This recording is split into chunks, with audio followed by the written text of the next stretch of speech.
Hi ನಮಸ್ಕಾರ, ನಾನು Maruti Killedar. Welcome to Killedar talks. 2026 ಕಾಲಿಡ್ತಿದ್ದೀವಿ. ಬಟ್ ಲಾಸ್ಟ್ 1 ವರ್ಷದಿಂದ ಯಾವುದೇ ನೋಟಿಫಿಕೇಶನ್ ಆಗಿಲ್ಲ. ಅದರಲ್ಲೂ ಮೇನ್ ಆಗಿ PSIಗೆ, PC ಗೆ, FDAಗೆ, SDAಗೆ ಓದೋರ್ಗೆ. ಇವಾಗ ಇಲ್ಲಿ ಮುಖ್ಯವಾಗಿ ನಾವು ನೋಡ್ಬೇಕಂದ್ರೆ ನಾವು ಹಂಗೆ ಹೇಳ್ಕೊಂಡೇ ಬರ್ತಿದೀವಿ. ಎಷ್ಟು ಜನ ಯೂಟ್ಯೂಬ್ ಅಲ್ಲಿ ನಾವು ಹೇಳ್ತಿದೀವಲ್ಲ, ಇವತ್ತಾಗತ್ತೆ, ನಾಳೆ ಆಗತ್ತೆ, ಓದಿ ಓದಿ ಅಂತ.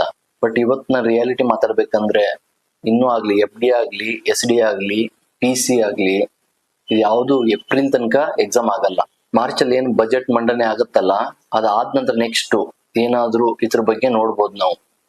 ಪ್ರೆಸೆಂಟ್ ಆಗಿ ಏನ್ KE ಎಕ್ಸಾಮ್ ಅವರು ಏನ್ ಹಾಲ್ ಟಿಕೆಟ್ ಬಿಟ್ಟಿದ್ದಾರೆ, ಏನ್ ಎಕ್ಸಾಮ್ ನಡೆಸ್ತಿದಾರಲ್ಲ, ಅದು ಮಾತ್ರ ಕಂಟಿನ್ಯೂ ಆಗತ್ತೆ. ಇವಾಗ ಜನವರಿ ಎಂಡಿಗೆ ಸುಪ್ರೀಂ ಕೋರ್ಟ್ ಅಲ್ಲಿ ರಿಸರ್ವೇಶನ್ ಬಗ್ಗೆ ಫೈನಲ್ ವರ್ಡಿಕ್ಟ್ ಐತೆ. ಅದನ್ನ ನೋಡ್ಬೇಕು ಏನಾಗತ್ತೆ ಅಂತ. ಅದಾದ ನಂತರ ನೆಕ್ಸ್ಟ್ ಯಾರಿಗೆಲ್ಲ ಕೆಲವೊಂದು ಕ್ವಶನ್ಸ್ ತುಂಬಾ ಬಂದಿದಾವೆ. ಏನಪ್ಪಾ ಅಂದ್ರೆ, ಒಂದ್ ಕಡೆ ಏಜ್ ಆಗ್ತೈತೆ, ಇನ್ನೊಂದ್ ಕಡೆ ಕಾಲ್ಫಾರ್ಮ್ ಆಗ್ತಿಲ್ಲ, ಓದ್ಬೇಕಾ ಓದ್ಬಾರ್ದಂತ ತುಂಬಾ ಜನ ಕಾಲ್ ಮಾಡ್ತಿದ್ದೀರಾ, ತುಂಬಾ ಜನ ಕಮೆಂಟ್ ಇದೆ ಮಾಡ್ತಿದ್ದೀರಾ. ಹೆಂಗೆ ಪರಿಸ್ಥಿತಿ ಅಂತ.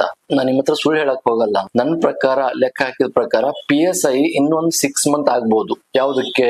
ನೋಟಿಫಿಕೇಶನ್ ಆಗಕ್ಕೆ. ಅದು ಬಿಟ್ರೆ PC ಮಾರ್ಚ್ ಅಥವಾ ಏಪ್ರಿಲ್ ಅಲ್ಲಿ ನೋಟಿಫಿಕೇಶನ್ ಆಗ್ಬಹುದು. ಪ್ರೆಸೆಂಟ್ ಆಗಿ ನಿಮ್ಗೆ ಗೊತ್ತೈತಿ ಯಾಕೆ PSI ಆಗಲ್ಲ ಅಂತಂದ್ರೆ, ಏನಿವಾಗ ASI ಗಳನ್ನ ಪ್ರಮೋಷನ್ ಮಾಡಿ PSIಗೆ ಬಡ್ತಿ ನೀಡಿದಾರಲ್ಲ, ಅದೆಲ್ಲ ಲೆಕ್ಕ ಹಾಕಿದಾಗ ಬರೇ ಕರ್ನಾಟಕದಲ್ಲಿ 180 ಸಮಥಿಂಗ್ ಏನೋ ಪೋಸ್ಟ್ PSIಗೆ ಖಾಲಿದಾವಂತ ಹೇಳ್ತಿದ್ದಾರೆ. ಸೊ ಇದನ್ನ ನೋಡ್ಬೇಕಂದ್ರೆ ನಾವು ಪ್ರೆಸೆಂಟ್ ಆಗಿ ಇನ್ನೂ ಟೈಮ್ ತಿನ್ನತ್ತೆ PSIಗೆ. ತುಂಬಾ ಜನ ಇವಾಗ ಲಾಸ್ಟ್ ಏಜ್ ಕ್ರಾಸ್ ಆಗ್ತೈತೆ ಅಂತವ್ರು ಓದ್ಕೊಂಡ್ ಕುತ್ಕೊಂಡಿದ್ದಾರೆ, ಲಾಸ್ಟ್ ಒಂದು ಅಟೆಂಪ್ಟ್ ಕೊಡುವ ಅಂತ.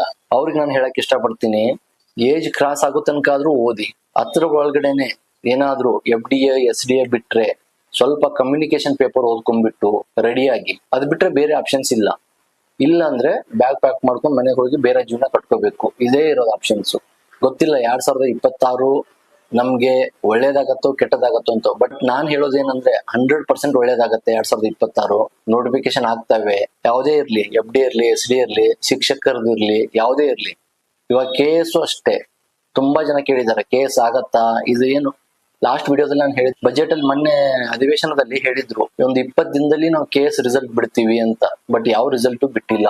ಹಂಗೆ ಅದು ಪ್ರೊಸೆಸ್ ಮುಂದೆ ಹೋಗ್ತಾನೆ ಐತೆ. ನಾನ್ ಹೇಳೋದು, KS ಯಾರು ಓದ್ತಿದ್ರಲ್ಲ, ದಯಮಾಡಿ ಸೆಂಟ್ರಲ್ ಗೌರ್ಮೆಂಟ್ ಎಕ್ಸಾಮ್ ಓದಿ. ನಿಜವಾಗ್ಲೂ ಬೇಗನೆ ರಿಸಲ್ಟ್ ಸಿಗುತ್ತೆ. ಅದ್ ಬಿಟ್ಟು ಇನ್ನು PCಗೆ PSIಗೆ ಓದ್ತಿರೋರು ಜೊತೆಲಿ ಕಮ್ಯುನಿಕೇಶನ್ ಪೇಪರ್ ಓದಕ್ ಶುರು ಮಾಡಿ. ನಿಜವಾಗ್ಲೂ ಹೇಳ್ತೀನಿ, ಹೆಲ್ಪ್ ಆಗತ್ತೆ. ಇವಾಗ ನಿಮ್ ಹತ್ರ ಟೈಮ್ ಐತೆ. ಗೊತ್ತಿಲ್ಲ PSI 6 ತಿಂಗಳು ಬಿಟ್ಟಾಗತ್ತೋ 1 ವರ್ಷ ಬಿಟ್ಟಾಗತ್ತೋ ಹೇಳಕ್ ಆಗಲ್ಲ. ಈಗಿನ ಗೌರ್ಮೆಂಟ್ ಅಂತೂ ನಂಬಕ್ಕೆ ಆಗ್ತಿಲ್ಲ. ಎಲ್ಲ ಸುಳ್ಳು ಹೇಳ್ಕೊಂಡೆ ಮುಂದೆ ಹೋಗ್ತವ್ರೆ. ಇದು ಬಿಟ್ರೆ ಪ್ರೆಸೆಂಟ್ ಆಗಿ ಏನು ಇನ್ಫಾರ್ಮೇಶನ್ ಇಲ್ಲ. ಏನಾದ್ರೂ ಇದ್ರ ಬಗ್ಗೆ ಅಪ್ಡೇಟ್ ಬಂದ್ರೆ, ಏನಾದ್ರೂ ಇನ್ಫಾರ್ಮೇಶನ್ ಸಿಕ್ಕ್ರೆ ನಿಮ್ಗೆ ನಾನು ನೆಕ್ಸ್ಟ್ ವಿಡಿಯೋದಲ್ಲಿ ಹೇಳ್ತೀನಿ. ಬಟ್ ನಾನು ಇಲ್ಲಿ ಹೇಳ್ತಿರೋದು ಏನಂದ್ರೆ, ಇನ್ನೂ 3-4 ತಿಂಗಳು ನೀವು ಓದ್ಲೇಬೇಕು, ಪೇಷನ್ಸಿಯಿಂದ ಇರ್ಲೇಬೇಕು. ಅದಾದ ನಂತರ ನೋಟಿಫಿಕೇಶನ್ ಸ್ಟಾರ್ಟ್ ಆಗ್ಬಹುದು. ಜನವರಿಗೆ ಏನಾದ್ರೂ ಎಂಡಿಗೆ ಸುಪ್ರೀಂ ಕೋರ್ಟ್ ಏನಾದ್ರು 50% 56% ಅದನ್ನ ಜಾಸ್ತಿ ಮಾಡ್ಬೇಕಾ, ಜಾಸ್ತಿ ಮಾಡಬಾರ್ದು ಅಂತ ಏನಾದ್ರು ಫೈನಲ್ ವರ್ಡಿಕ್ಟ್ ಪಾಸ್ ಮಾಡಿದ್ರೆ ನಮ್ ಕರ್ನಾಟಕದಲ್ಲೂ ಅದು ಅಪ್ಲೈ ಆಗುತ್ತೆ. ಅದರಿಂದ ನೆಕ್ಸ್ಟ್ ನಮ್ಮಲ್ಲಿ ನೋಟಿಫಿಕೇಶನ್ ಬೇಗನೆ ಸ್ಟಾರ್ಟ್ ಆಗ್ಬಹುದು ಅನ್ಕೊಂಡಿದೀನಿ. ನೋಡುವ, ಇವಾಗ ಜನವರಿ ಎಂಡ್ ತನಕ ಅಂತೂ. ಅದು ಬಿಟ್ರೆ ಪ್ರೆಸೆಂಟ್ ಆಗಿ ಏನು ಅಪ್ಡೇಟ್ ಇಲ್ಲ. ಏನಾದ್ರೂ ಅಪ್ಡೇಟ್ ಬಂದ್ರೆ ನೆಕ್ಸ್ಟ್ ವಿಡಿಯೋದಲ್ಲಿ ಹೇಳ್ತೀನಿ ನಾನು. ವಿಡಿಯೋ ಲೈಕ್ ಆದ್ರೆ ಶೇರ್ ಮಾಡಿ, ಹಾಗೆ ಸಬ್ಸ್ಕ್ರೈಬ್ ಮಾಡೋದು ಮರಿತಿದ್ದೀರಾ. ಹಾಗೆ ಇನ್ನೊಂದು ಮಾತು, ಹೊಸ ವರ್ಷದ ಹಾರ್ದಿಕ ಶುಭಾಶಯಗಳು. ಎಲ್ಲರಿಗೂ ಒಳ್ಳೇದಾಗ್ಲಿ. ಓದಿ, ಕಷ್ಟ ಬೀಳಿ, ಒಂದ್ ಕಡೆ ದೇವ್ರು ನಿಂತ್ಕೊಂಡೇ ನಿಂತ್ಕೋತಾನೆ.